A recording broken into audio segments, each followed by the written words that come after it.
On today's episode of The Thriller Zone, Robert Crais and Racing the Light.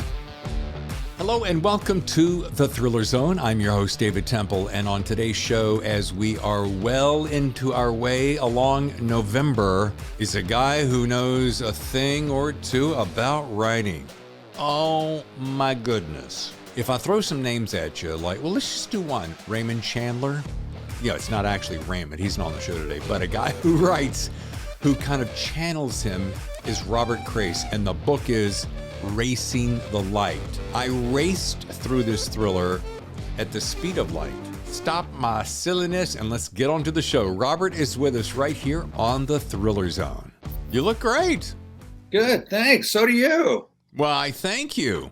I even did a little background to match the delicious cover of your book. Look at that. Perfect. You know, it's a little attention to details, Robert. Yeah, I know. Details make details make the man. Sounds like a line out of Mad Men. Yep.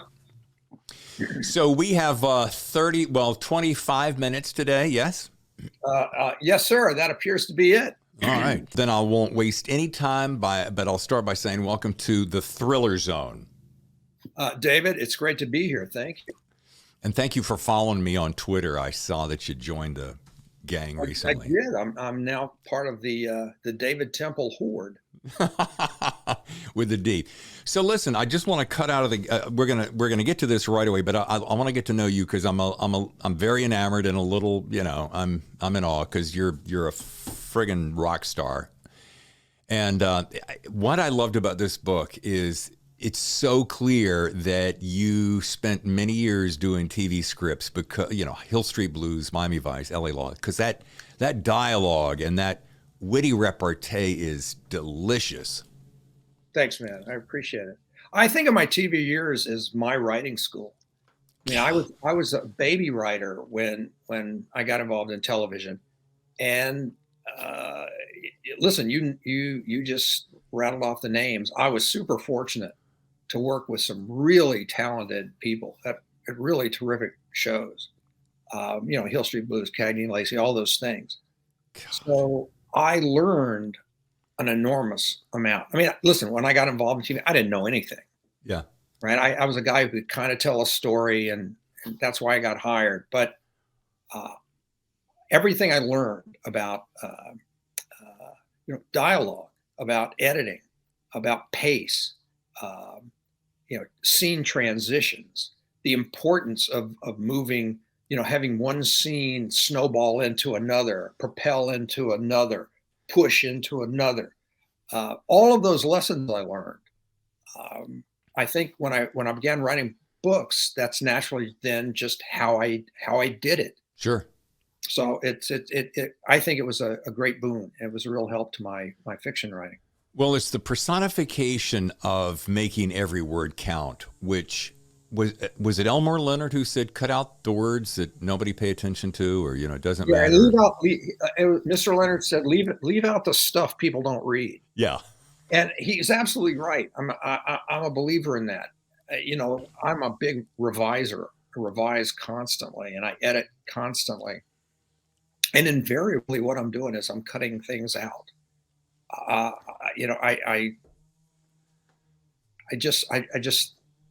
don't want too many words. Yeah. I think it's better to be direct and clear. Clarity is very, very important. Well, there's a couple things. My wife saw me reading this, which, by the way, now I think I've set a record as having read, this is the fastest I've ever read a book. And we're going to get to that in a second. I mean, I one sitting, it was done. You skipped every other word? Dude, there were no words to skip. That's the point. The dialogue and the pages move faster than any book I've read, and I just celebrated 100 episodes a couple of days ago with Andrew Child, and I looked at this and I'm like, I've never read a book that fast. So anyway, my wife sees me reading it and she goes, "Is it good?" I'm like, yeah. Excuse. Here are the mowers. Really? Thank you guys. Appreciate it. So I said, yeah, it's good. I said, she goes, okay, how? I said, well, imagine Raymond Chandler was living in Laurel Canyon today. I mean, I know that sounds a little bit of smoke up your skirt, but I mean, that's what I mean. Wait, Putnam, send him the check, please. No, I get it. Look, I mean, Los Angeles has a storied history with detective fiction and crime fiction. Um, Raymond Chandler was my gateway drug to this whole universe. Yeah. You know, when I discovered Chandler, I fell in love with Los Angeles. It literally was a gateway. I mean, it opened the horizon to all the other crime writers who were at play and working. And my love of that fiction led me to come out here, and eventually led me to become, you know, the novelist I am today. Where's the pipe? Here's the thing. I love the fact that we both share a love of amateur filmmaking. And what I want to know is, and I read this somewhere in one of your bios on one of your press pieces or something. I said, it says, Robert Bob just picked up and moved to Hollywood, where you quickly, and the word quickly jumped out at me, found work writing scripts for TV shows. So we're gonna go take one step back. How did that, like anything happens quickly in Hollywood, how did that happen? And did it really just like, oh yeah, I'm just going to go to Hollywood and bam? Yeah. I mean, yeah, I was writing short stories in Louisiana. I'd been writing ever since I was, I don't know, junior high, scores and scores of short stories. And finally, I sold one, and then I sold another, and I sold another. And for the first time, really, you know, those $50 checks were proof. At least they were evidence, Yeah. that I had something going on writing wise. I very much wanted to be a professional writer. You know, I didn't want to have to work a real job. So I thought, if I wanted to do this, maybe Hollywood was the way to go, because, you know, TV writers, movie writers, you can make a living doing it. Yeah. You can't make a living writing short stories. So I just came out here. You know, a couple of friends of mine, they wanted to come out here too, so we moved out. I didn't know anyone in the business. I had no connections. I had never seen a teleplay or screenplay. So I educated myself how to do it, and simply by, you know, you know, going to bookstores around Hollywood, they'd have like used scripts that the studios had, that someone had stolen from the studios, and Right. now they would sell them for $2, right? I bought a handful of those things and measured them and saw what they looked like. Oh, look, the dialogue is narrow, and then this other stuff is, you know, wider, um, and started writing scripts. And, you know, I found an agent the old-fashioned way. The guild used to, you have to pay $1 or something, but they'd give you a list of agents who had signed the minimum basic agreement, which is the working agreement with the Writers Guild of America West. You know, people I had met out here began to say, "Oh, you should call that guy. Oh, you should call that guy." I just started cold calling guys. Hi, you know, I'm Robert from Louisiana. I've sold, you know, half a dozen short stories. Would you like to read my script? And I submitted them, and you know, I found a guy I trusted who was willing to represent me, and he started submitting them, and then you know, they sold. One of them sold. So. Holy moly. And not just, so then you take that prolific career and what, maybe a decade or so later say, yeah, I'm going to go long form. And then you proceed to spend nearly 2 decades just cranking out hit after hit. I mean, Well, man. I listen, when I got involved in the TV, I mean, you know, no one could have been happier. I mean, it was exciting. It was terrific. Yeah. And I didn't know anything. I mean, I had no idea what I was doing, but I had the good fortune of working with a lot of terrific people, very, very talented writers, producers, actors. And I look at television now as my writer school, you know, writer university, AKA Hollywood. Yeah. And the lessons I learned, I think were enormously valuable. You know, you dialogue, pacing, you know, how to edit, how to transition from scene to scene, story structure to propel a story forward, how to reveal the truth of a scene through dialogue, and on and on. So when it was time, when I felt it was a time for me to write novels, clearly everything I'd learned in television was at play there, and I was always a visual thinker anyway. My work was always visual, even in the short story days. So I think that natural bent carried over into the books. I think the books are very visual. So hopefully hopefully, I think all of those elements help to lead to the success of the novels. Yeah. Well, back to the sparseness, the brevity of the descriptions. When you read your work, and I think this is the first one I've read in a long time. Let's put it that way. So I was refreshed to it. When you read your work, you realize, back to an earlier comment I made, that when you strip out a lot of the description and the extraneous things, which we often think as writers, oh, this will be cool because I really paint these pictures. But you can paint the picture in a sentence this small, still get the same thing across, because really what I love more than anything is the dialogue and just making me go, let me just jump into the scene early and get, late and get out early. Love that. Look, for me, every word on the page is a brushstroke. I'm trying to evoke certain feelings on the page, right? Whatever the scene is, whether I'm writing a narrative description or dialogue, I'm looking for a certain effect. I find that effect helps paint the image of Elvis Cole's Los Angeles and all the characters within it, including Elvis Cole, in a certain way, with a certain vibe, with a certain degree of emotional content.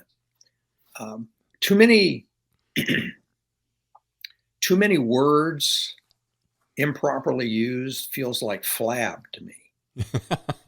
So when I'm revising, and I revise a lot,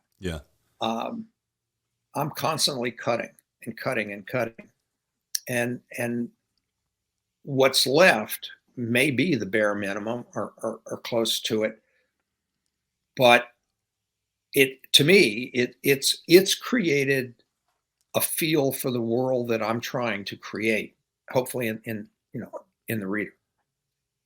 To step back and look at maybe a 30,000 view, if you had to narrow it down to a singular thing, Robert, what would you say? And you've had so many wonderful accolades along the way. What is a pinnacle of your career today that you just go, man, this is that moment where I'm like, yeah, I could die right here.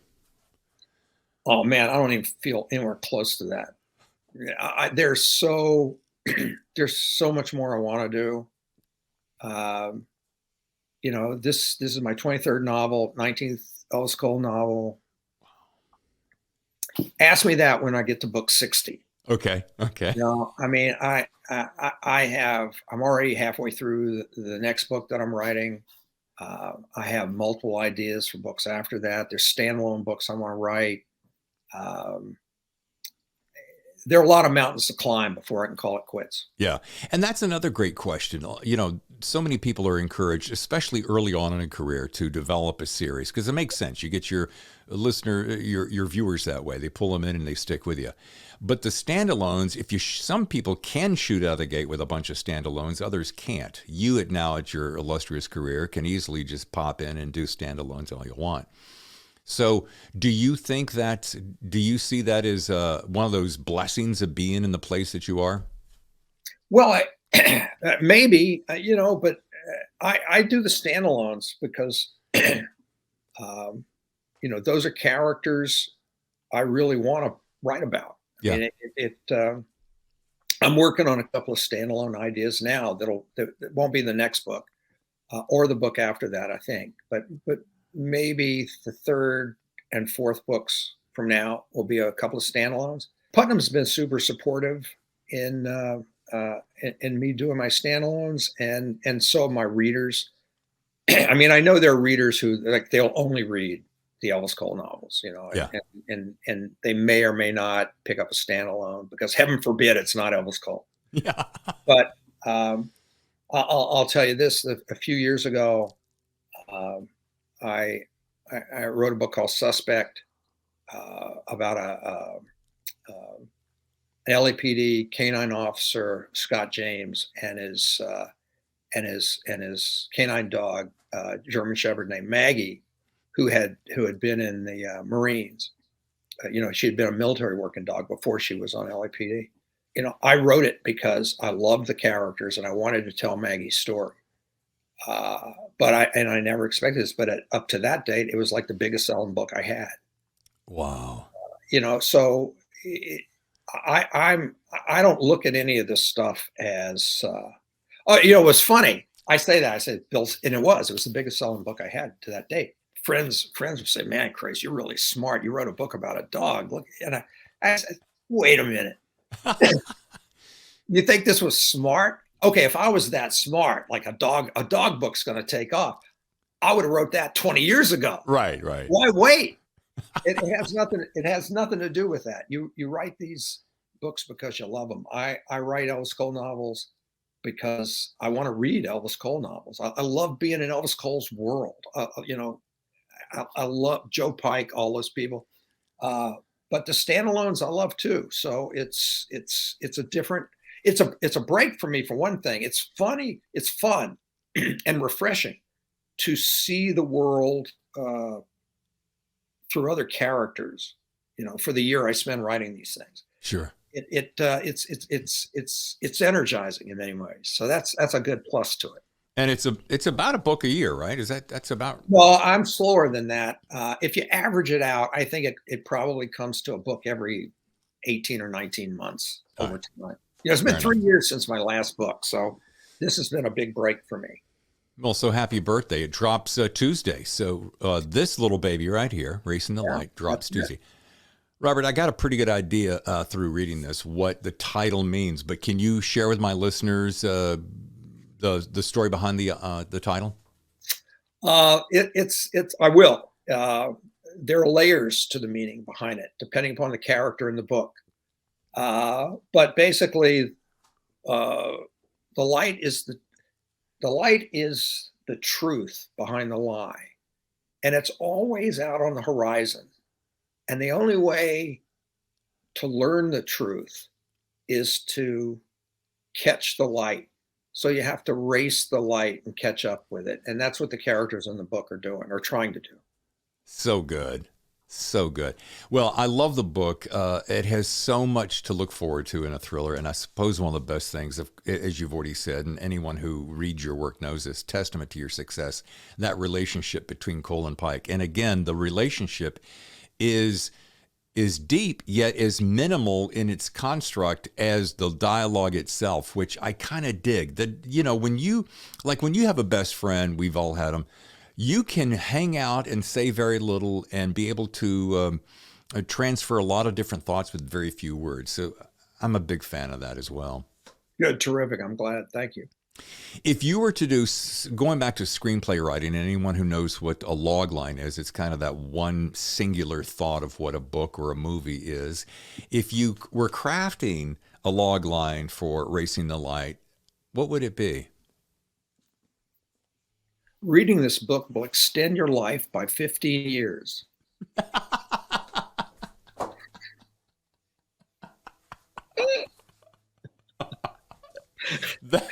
Oh, wait. That's perfect.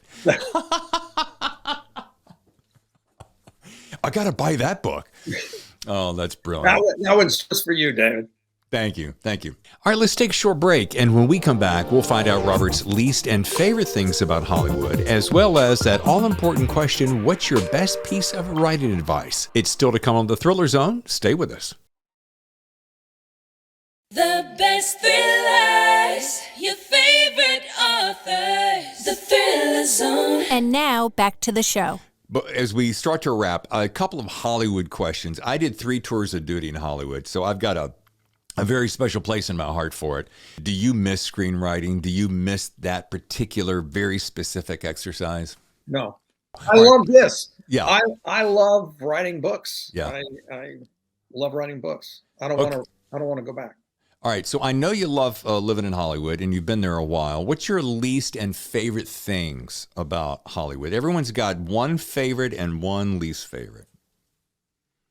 Well, my least favorite thing of living here is the traffic.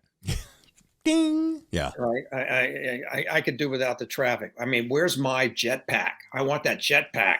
Right. My favorite thing, honestly, is the diversity of the landscape. Yeah. I love, I believe they claim the official numbers, something like, I don't know, 6 million people here. I think it's probably upwards of 8 million or more. With this great, flat, sprawling city, within it, we have mountains, we have canyons which are undeveloped, and state parks, city park zones. We have wildlife. We have an enormous cultural diversity, and all of these things add to the pleasure of living here. We can get my car right now and drive 20 minutes and visit little Ethiopia and little Armenia and Cape Town and Chinatown and Thai Town and on and on and on and on and on, and get great food, man, from every culture on the planet.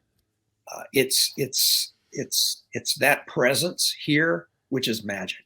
Yeah, I would agree. And you've also got pinks. So when you have one of those late night moments. Yeah, when you just got to have a chili dog, you go there. Yeah. All right. Now, here's since you started out kind of dabbling in films, I have to ask, as a mutual film lover and filmmaker, would you ever be interested in being at the helm? Here's the magic of the question: being at the helm of turning one of your books into a film. No.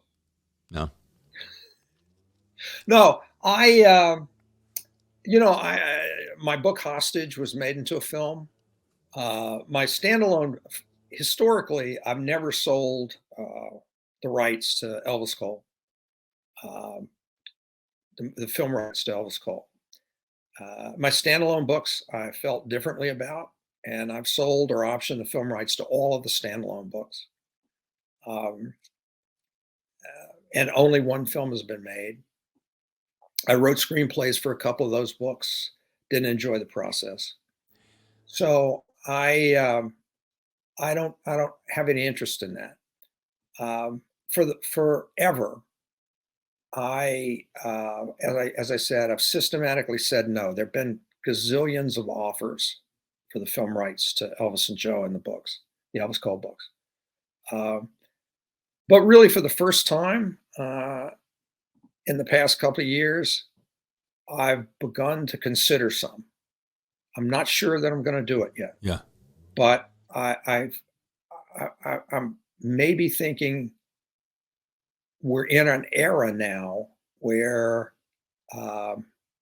it might feel appropriate. It might be time to let someone else, not me, to let someone else bring Elvis Cole to the screen.